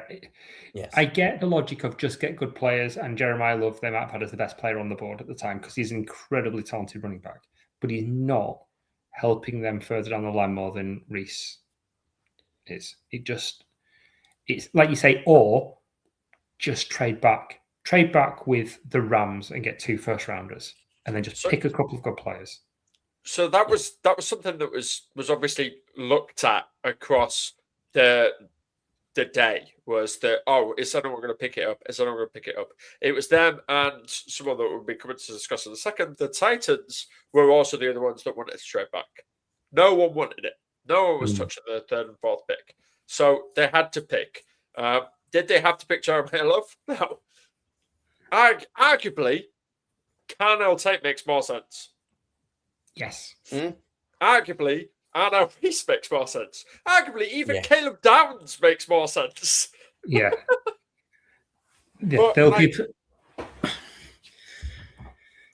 What's the thing? Value above replacement or something like that. Yeah.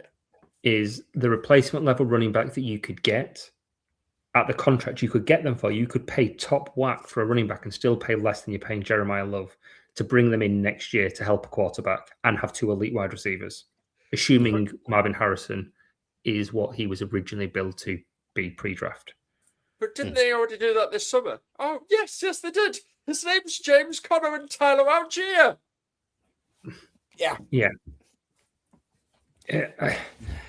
It's bizarre to me. I don't mind the Carson Beck pick. I really, really don't. He will start this year. I'm confident of that. Yeah, but he'll get smushed. That's the problem. Like it's the classic like Browns template. Bring a guy in, or the Jets. Bring a guy in. You're not going to start him straight away. You're not doing very well. Fine, send the kid out there. He gets battered a bunch because you haven't done anything to protect anybody anyway. Carson Beck was a bust. Oh, well, it doesn't matter. We didn't spend much on him. He's into obscurity. See Josh Rosen. Yeah. Now, if he comes in and has a Tyler Shough type season, then this becomes interesting for them. Don't tempt me with a good time, Pete. But do you know what I mean? If he comes in and has that Tyler Shough style season, and the Saints have a worse line than the Cardinals, then I think you can see something a bit more exciting from them, because then next year they're probably still not going to win, but he can look good in them not winning, and they'll have have good draft capital next year to try and get some exciting pieces. But they still need a lot. They still need a lot. Yeah, it's money down the drain here. Bad team staying bad. Yeah, I was burned by Genty last year. I just did the same for Jeremiah Love. Yeah, he'll go real high in dynasty drafts, and people will hope that he does do something. Because look, Connor wasn't a slouch when he was like running for him. So fantasy football wise, probably still decent, because points got to come from somewhere, haven't they? Somebody's got to run the ball. So he'll still be good for fantasy, but save that for the flagship show. Where are you drafting him? Be serious. Where are you drafting Jeremiah Love right now? In Dynasty fantasy. Or pre-draft? But let's do both. Dynasty is 101. Yeah, 101. Because I don't want anyone else to have him, Alex. That's the only reason. Yeah. Okay. Yeah. Dynasty still 101. Redraft. There's normally a rookie that finishes as an RB1. There's a rookie RB that finishes RB1 every single year. It's pretty much guaranteed. It's never the one you think. No. It'll be Washington, something like that. Yeah. I think I wouldn't take him above the 4th. Because of the team. He'll go in ours in the 1st, but I would probably leave him till back of the 2nd, I think. I just think they're not going to be in positive game scripts. They're going to be passing a lot. And I think that's going to really impact his ceiling. Yeah, quite possible. Alex, who do you? Are we on likes or dislikes with you? I don't know which way's up. We're on likes. What did you like, Alex? I liked the Tennessee Titans. Everything apart from this graphic that they did in the draft was good. Horrible graphic. We were talking about it before. Who the hell designed this? Who are these people? It's really bad. It's really not good. Even though I really kind of don't trust their coaching staff because it's Robert Saleh, Brian Daboll. I don't trust their coaching staff. They did what they needed to do to not only support Cam Ward, but enhance his experience in year 2. And that, I think, is not something that every team did for their rookie or like their starting QB. So Carnell Tate as the wide receiver, we talked a lot about whether it was him or Jordan Tyson. I'm pretty sure we might mention Jordan Tyson later on. Somebody might be overly happy about Jordan Tyson. But yeah, there were a lot of like really good stuff that they did. Carnell Tate's that. I really like Kendrell Falk. I talked about it there. I really, really like him. I think he's a really, really good pickup. He is a massive for them. And then Anthony Hill Jr., linebacker as well, is a really, really good pickup. Really, really good pickup. That was a real big steal of the draft as well. So they've added 2 real key parts on their defense that are day one starters. And then Carnell Tate is that wide receiver 1 that we kind of always thought, is Calvin Ridley a wide receiver 1? He doesn't need to be anymore because he can be that wide receiver 2 because you've got Carnell Tate. I really like their draft. I really, really liked it. And it's also Singleton was the backup, wasn't he? Yeah. It's the bizarrest thing that he was the RB2 to the RB1 this year. Which really, really was like wild to me. But I think that was. Oh no, I'm getting confused down here. Who was the running back that went at the end of the first? He went to the Seahawks. Yes. Sorry, I'm getting confused. Yeah. So there's 2 running backs that went in the first, both from the same team, which was unheard of. But yeah, Singleton, I'd watched some tape on him, not a ton, but what I'd seen, I thought looked really, really good. And I thought that was going to be someone that I was hoping would come in like 3rd round to my team, to be honest. I was really, really looking forward to trying to get hold of him, but I think he'll do really well there and he'll get the opportunity as well. I think what needed to be addressed was that you've got this unique relationship with Daboll and Saleh because they've both been head coaches. Yeah. They both know the pressure of this. They both know it. It's similar to in LA with McDaniel and obviously Harbaugh there. They've both been head coaches. They've both been through this. They both know kind of what they want. And it's a symbiotic relationship where they actually did both get what they wanted. Yeah. Like, they didn't have a blocking tight end last year. Oh, look, Kanak's there. They don't have an RB2 that can immediately make an impact. Singleton, oh, great. Saleh, I want some defensive players that can make this team rush the passer and be very good against some high-tier offenses because we were down a lot last year. Oh, okay. Here's Hill Jr. and Falk. Great. That really works out for you. Oh, what's the big thing that we don't have? Oh, another explosive weapon for our QB, who is the guy. We've decided he's the guy. All right, yeah, great. Let's get Carnell Tate. The Titans did really well, and I think they're going to surprise a lot of people this year. I said in the big draft spectacular annual draft spectacular. Sorry, I should say. Thank you. I said that they would go 500 and probably like find a way to stay 500 even in an odd number of games per year. I stick with that. I think they will go at least 8-8, if not 9-8. Yeah, I think in that division. And they would probably say for themselves, it'd be interesting to know if the Cardinals had picked Reese, would they have gone Tate or would they have gone as everybody else thought and gone RB? Because if they had, I think they'd have had a worse draft than getting Tate and then Singleton later. I think this is a better setup, but that's tricky whether it's Love or whoever they can get at pick 120 odd. Because if they took Love, then he's the immediate RB1, isn't he?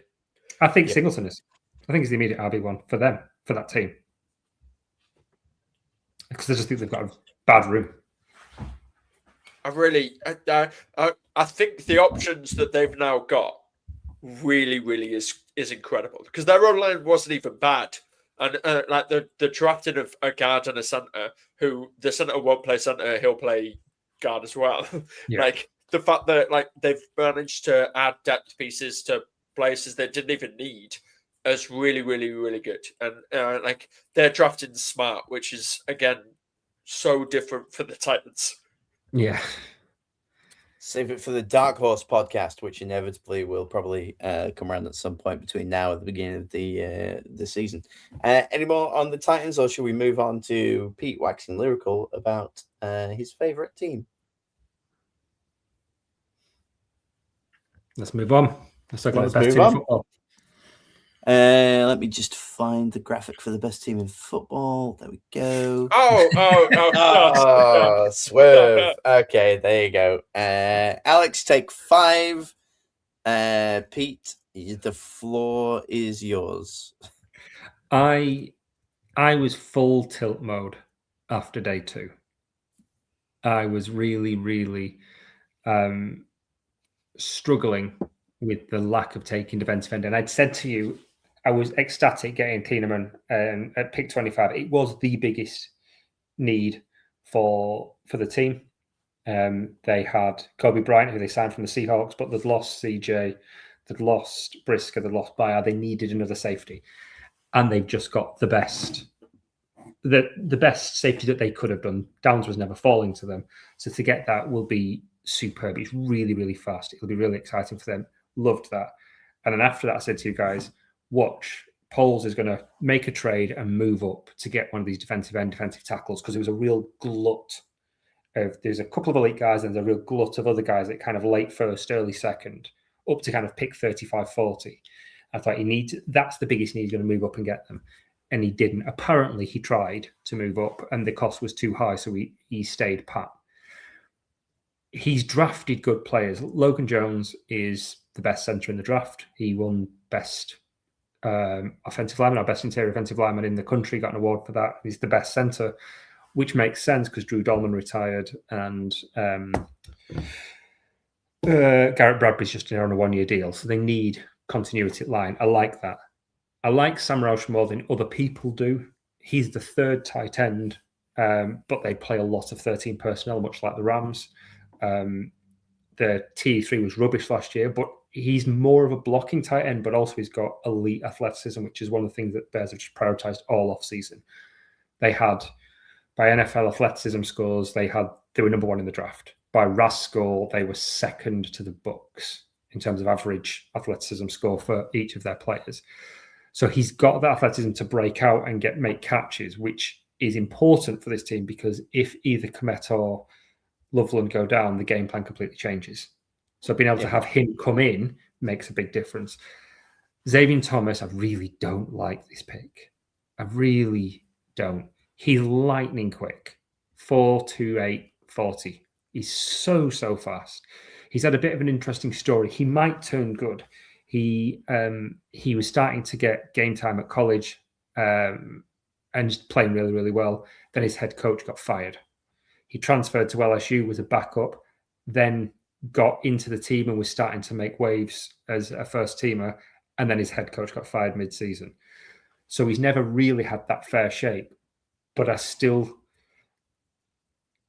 don't like that pick for a guy that's projecting to probably be a special teamer this year and then go into maybe a few novelty packages as a deep threat, as just a burner, because the Bears don't really have that.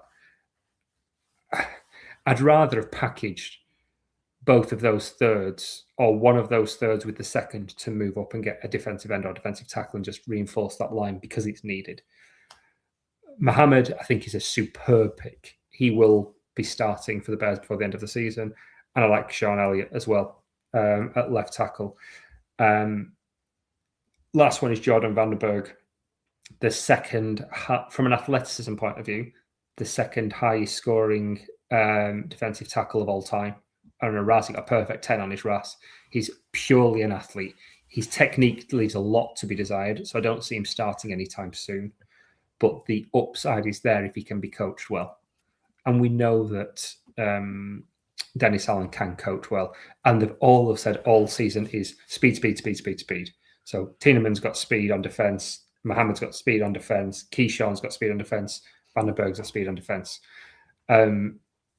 So everything about that is just let's get fast players.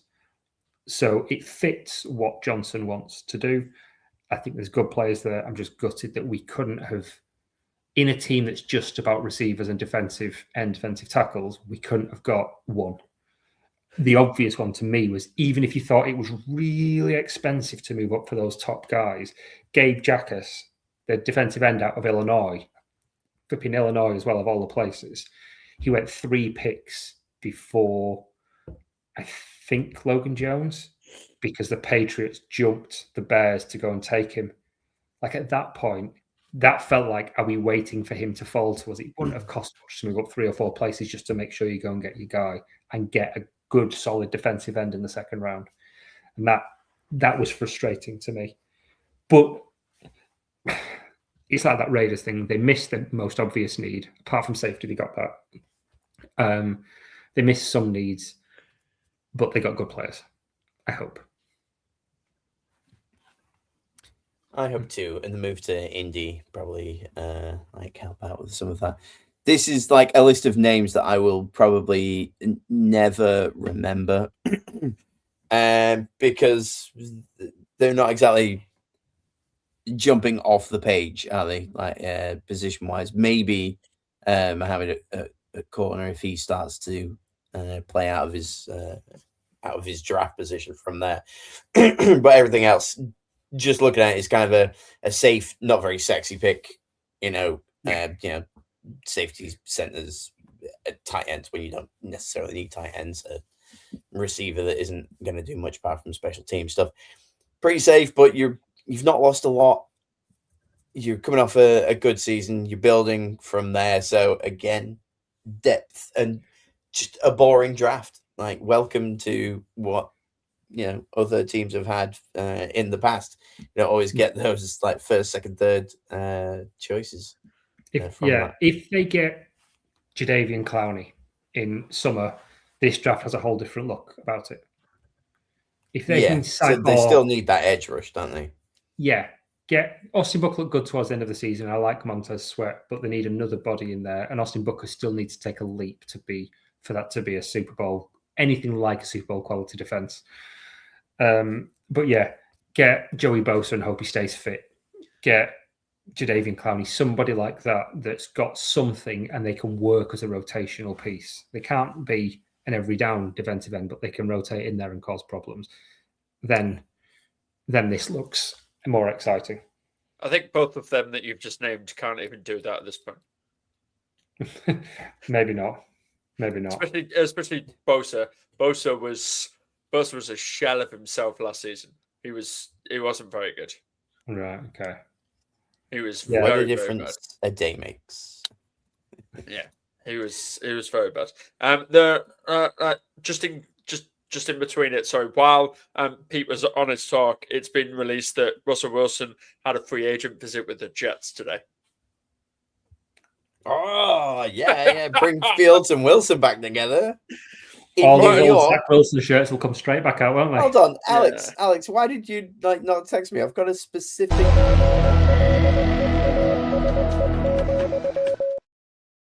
Sorry, I forgot about that. But I wanted to give Pete his moment. I didn't want the breaking news. That was my thing.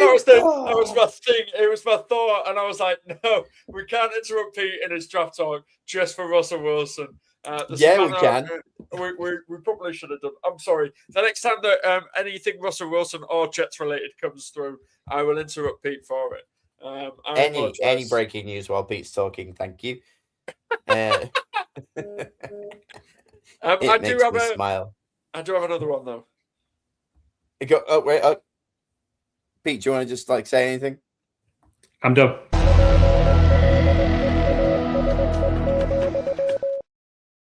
Let's try and get you in the middle of the I'm done. Alex, breaking news.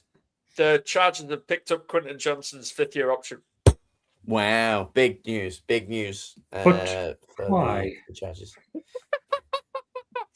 Why? Because Mike McDaniels is weird. Mike McDaniels is weird. Oh yeah, there is one other thing in there, which a tiny little bit of this their draft class. A couple of the undrafted free agents they picked up.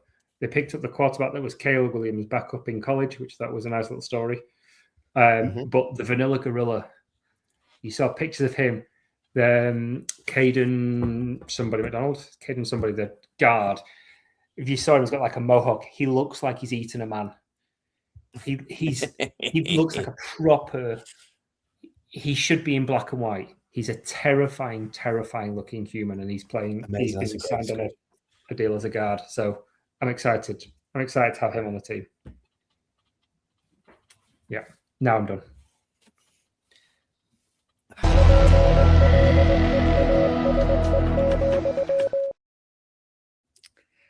I knew it when my watch vibrated. I was like, "This is going to be Alex."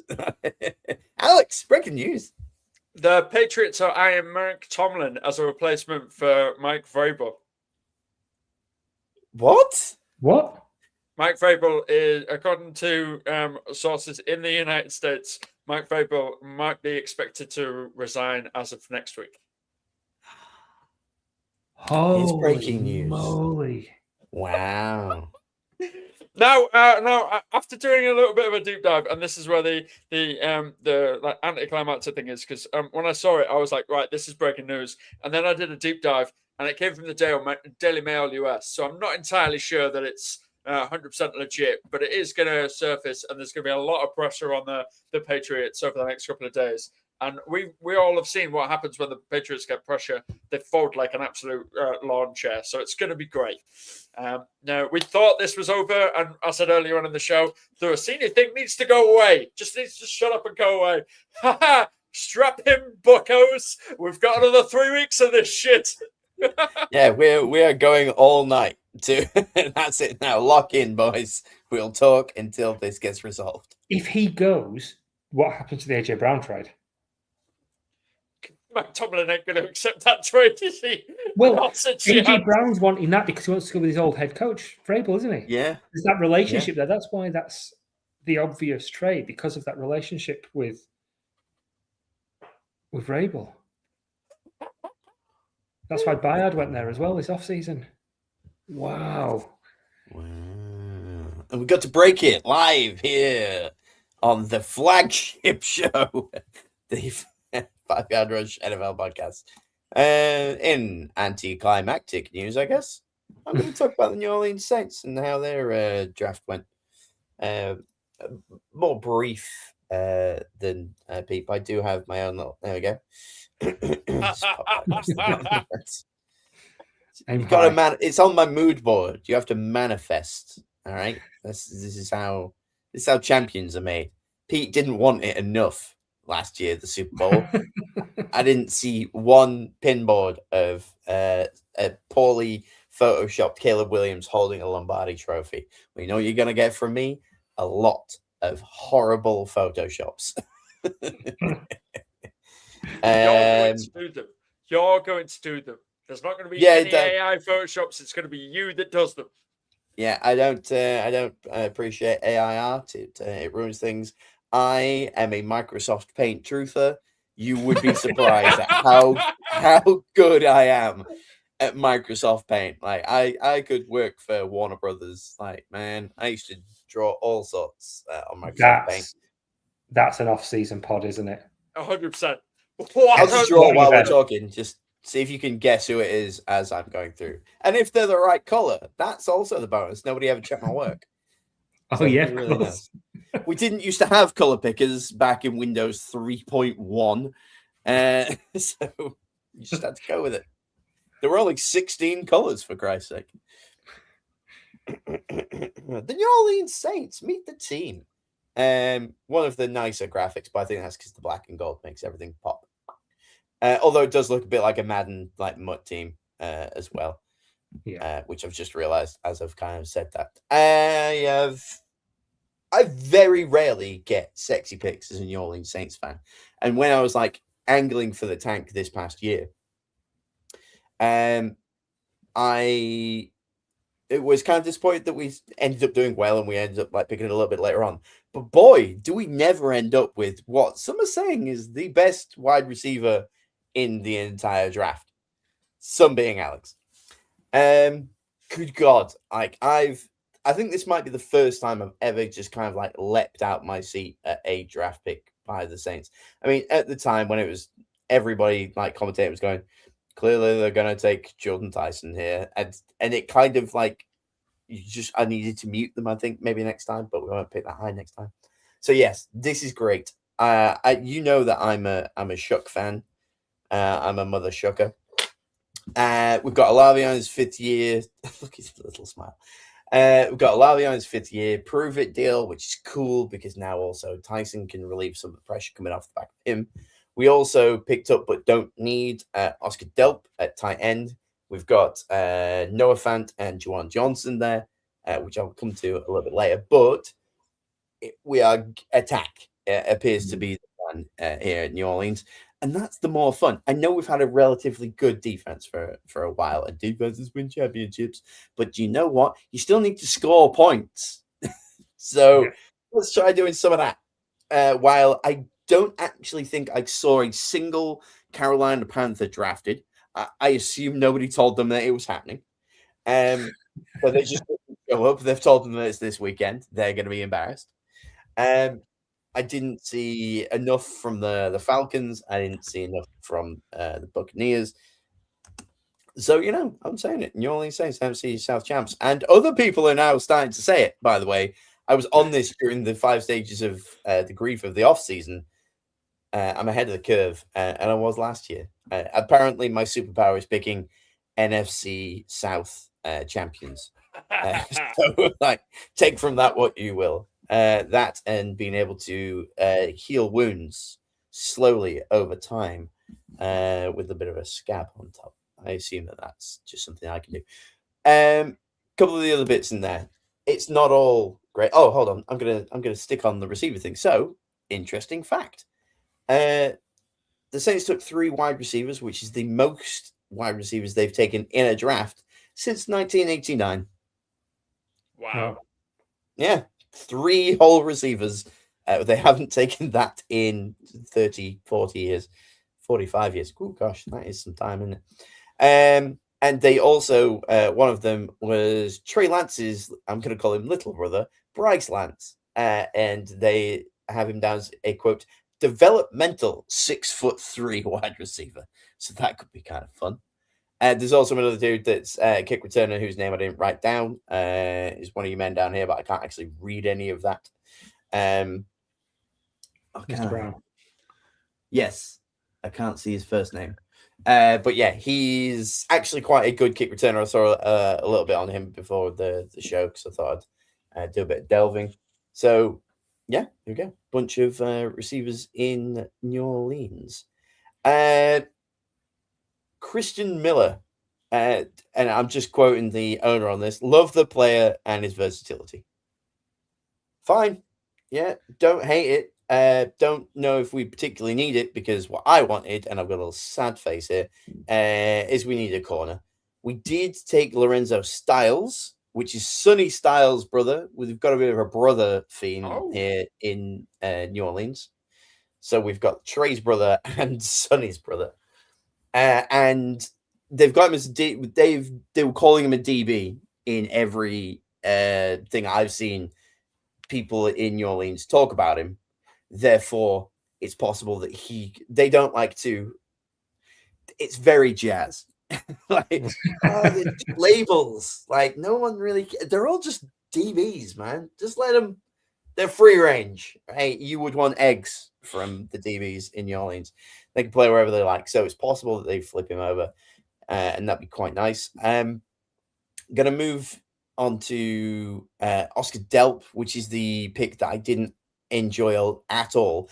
And I didn't realize that you'd mentioned or were going to mention German McCoy, because I was trying to see who at corner we could have taken if not Delp, and McCoy was the closest, like best corner, and he didn't go until 101. And I think Delp went much sooner than that. I think there was like 20 or 25 picks before them. So that to me would have been the move, because again, picking a tight end, don't hate it, because it's more weapons, but Juwan Johnson's been perfectly fine. I like Noah Fant quite a lot as a tight end, even though he's going on in age a little bit.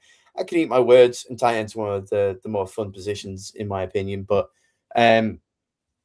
that's where I would have taken a leap and taken a corner. I didn't realize that the Bears had done it, and you seem to talk nicely about him, so I'd have taken him as well. And then finally, it wasn't a draft pick, but it was a trade for a draft pick. Where we did get an edge rusher, which I think in last week's show I said, if we don't get a receiver, I would really like us to just have a fun edge rusher to come around and start smacking people about.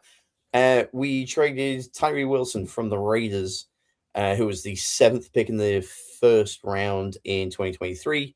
It was a need that we needed, and he's not been lights out, but when I checked out his highlight reel, the 2 first highlights I saw was he sacked Caleb Williams and he sacked Patrick Mahomes. So these 2 things cheered me up no end.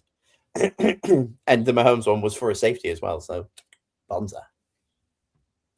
Wow. How did you sack them both?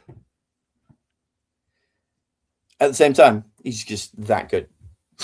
Really big arm span. Really big arms, yeah, across the nation. So look, I was pleased early doors. I'd have made some different moves, but I don't know enough about it. Clearly, we're going to win the NFC South because we're actually putting some effort in here. Bring it on. All right, let's go. Let's shook things up. I'm all shook up. I will keep using shook as a descriptive word as much as I can do, in place of a certain swear word. Any more breaking news, or are we on to the final one of the day, which is Alex? And if I can find the graphic. Yes, the worst graphic of all of the ones that we've had today. The AI'd LA Chargers draft recap. I don't know if Alex is asleep or frozen.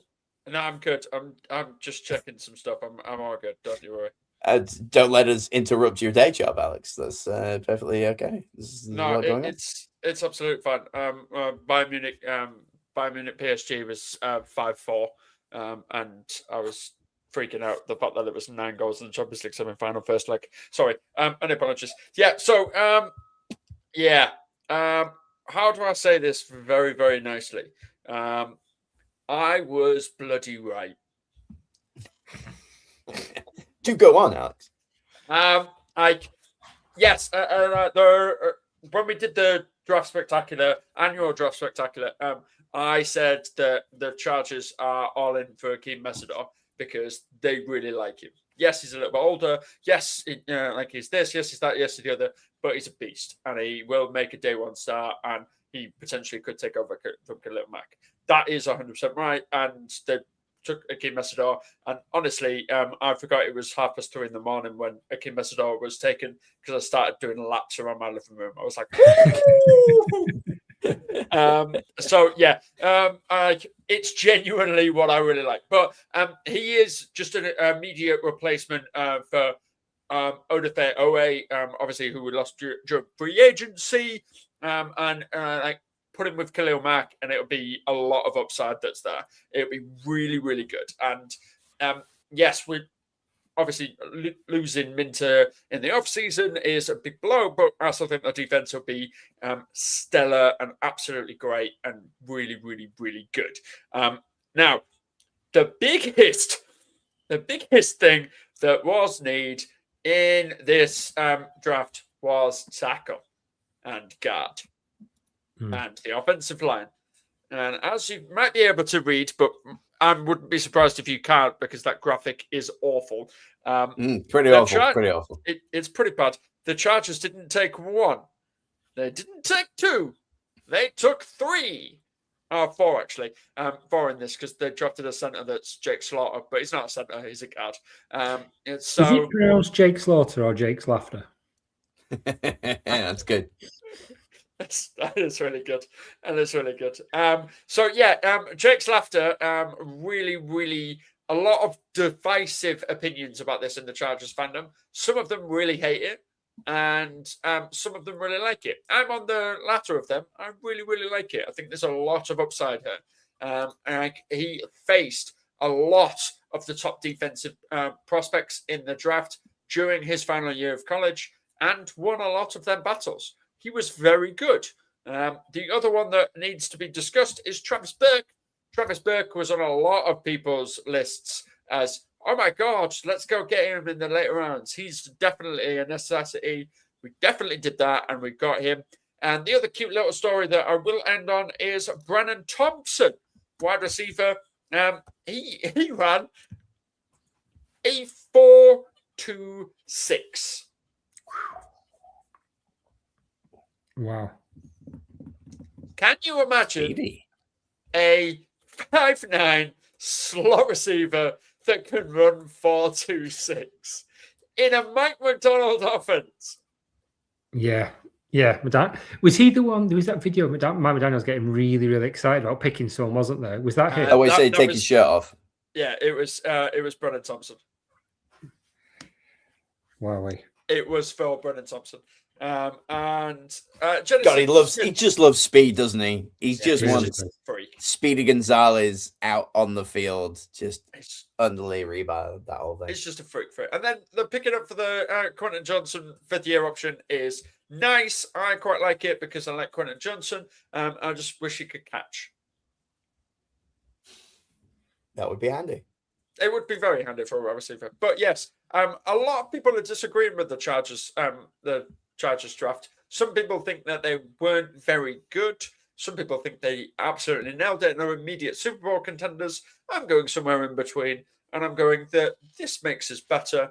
However, I am fully prepared for a major injury to happen week 1 or 2 and everything go absolutely tits up and the entire season be ruined by week 6, because that's just the Chargers way. God bless him. I think that team with McDaniels there and having Slater and all back, having your tackles back, it makes a difference. I think they could be very exciting next year. Yes, until something goes wrong, because you look, and I looked for it because I was reading of different journalists that I quite like. One of them is from the Heed the Core podcast of Connor Orr. I really like him, and he had a column in Sports Illustrated basically saying the Chargers are cursed. Here's the reason. And from 2016, there has been a season-ending injury to one or multiple players from the Chargers that have ruined their season. That's 10 years, boys. That's 10 years. And obviously, last season, we were down to our 6th and 7th tackle options. So that's not really normal for anyone. And if that happens to anyone, it ruins your entire season. And the fact that Justin Herbert was able to remain semi-healthy through that, he earned his MVP vote. The sole one. Whoever did it, good on him. And he thoroughly deserved it. So, there were a lot of questions about the Chargers. And that's for a later off-season podcast. However, in the draft, they kind of did nail it with the first 3 picks. Messidor, Slaughter, and Thompson are really, really good additions and probably will all start. Yeah. Particularly that wide receiver room. I can't help but think he's going to be starting. Yeah. So gut feeling now, out of our 3 teams, who's most likely to win their divisions out of the Bears, Saints, Chargers? I think it's Saints. I think Saints. Yeah, that's because your division sucks. I think you've got the worst team, but the best chance of winning your division. Because your division doesn't matter, sucks. baby. Tallest midget. Tallest midget. we've got at least, I think everyone in our division could potentially go above 500 this year. Same. Yeah. Everybody did go above 500 last year. Yeah, for you. Nobody went above 500 in my division. Yeah, Perfect.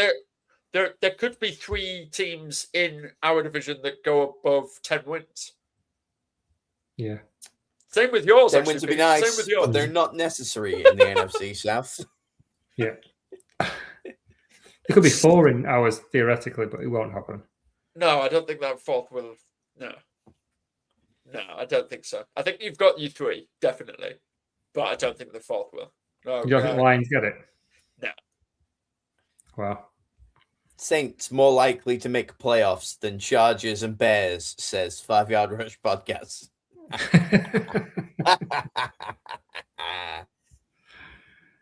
Love it. I saw you die a little inside as I cackled there, Pete, and I enjoyed it a lot. Any final thoughts, boys? No. Look at this, bunch of chatty Cathys this week. Yeah. Good pod, good draft. Excited for the next few weeks of absolutely having nothing to talk about. Yeah. I am ready for a season of trashing the Cleveland Browns at any point I get. And we will. That's a 5 Yard Rush guarantee. Cool outro, right?